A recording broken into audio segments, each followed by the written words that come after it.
1200 टंका भत्ता बदल रे पीओ देउछंती 1000 टंका संपूर्ण भत्ता पाई मुख्यमंत्री को नेहुरा हेले दिव्यांग युवक एभली अभियोग आसी ढेंकानाल जिला कंकड़ाहाड़ ब्लॉक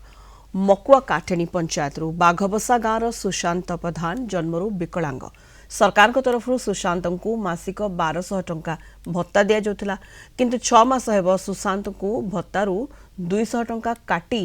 पीओ 1000 टंका भत्ता देउथिबा सुशांत अभियोग करिसेंती ऋण करदेबाको कही सरपंचक स्वामी 4000 टंका नैथिबा अभियोग करिसेंती सुशांत और तांको बड़ बापा सुशांत कामाख्यानगर उपजिलापाल को भेटिबा पई आसिथिबा बेले दुर्नीतिर पर्दाफाश होइछि तेबे सरपंच और पीओ सहित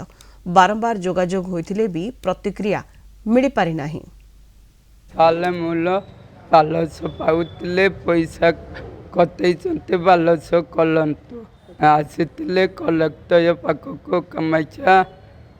कहबाक आसितले मो सरपंच मु तो नहीं 40,000 कहला हांडी के आपे लोन कली हांडी के आपे लोन कलाने 1200 टंका काटी देकर 1000 टंका दौरान 6 मास होगा तापर आम सरपंच को पचारा बेलू से कहला तुम हांडिका यहाँ कौन भत्ता करेबू से लोन करेबू एमती कहीकि कौन से गोटे